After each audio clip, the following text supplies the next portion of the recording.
I caught my husband cheating. Pictures of my husband with him in our guest room. The message said, my mom said, my pastor said, but nobody asked me, what about me?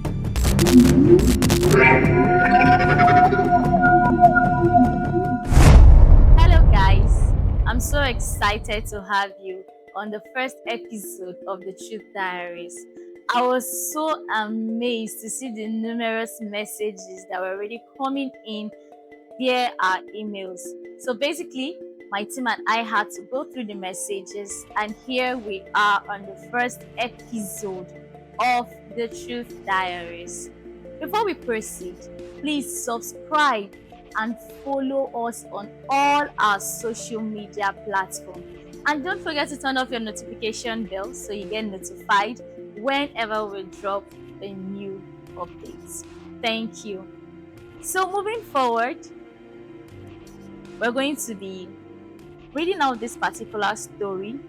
This particular lady in question requested to stay anonymous. So we respect her decisions, we respect her privacy. So we're not going to be mentioning names, but she's based in Lagos. So she began her story by saying, I caught my husband cheating by using his phone as a flashlight. We've been married for 8 years, 2 kids, a boy and a girl. People call us the perfect couples.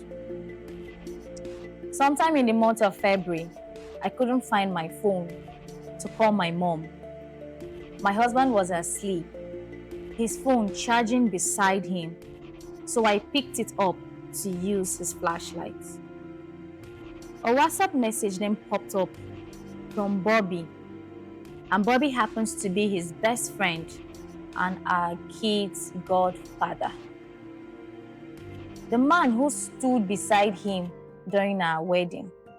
The message said, last night was mad. I can't stop thinking about your body. When is she traveling again? Below it, pictures of my husband with him in our guest room. I woke him up and I showed him the message, and he said, I can explain. He said it's been his way since university, and he only married me because he wanted to give his parents grandchildren. Wow. He said he loves me as a friend and as the mother of his children.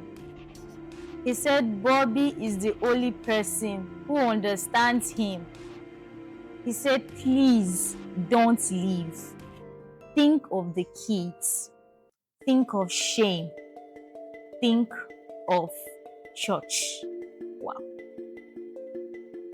I haven't said a word since then to him. Meanwhile, I still cook.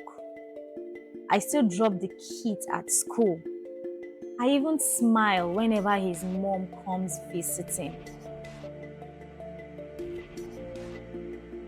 I sleep in the guest room and I stare at the ceiling most times until 4 a.m. She said, Chioma, I'm tired of pretending. I'm tired of flinching when he hugs me. I'm tired of Bobby coming to my house, carrying my daughter and telling her, Auntie, you are glowing, oh. I'm tired of my son saying Daddy and Uncle Bobby are best friends. My mom said, all men have side chicks. At least it's not a woman who will take him away from you. My pastor said, pray for him with his spirits, but don't spill it out. But nobody asks me, what about me? Who do I cry to when the person who broke me is the one I'm supposed to run to? My kids always think I'm happy. I don't know how much longer I can hold up. I don't want to be the villain in his story, but I am obviously the victim in my own story, and I can't breathe. I'm sending this here because if I say it out loud to one more person who tells me to endure, I might do something I'm going to regret.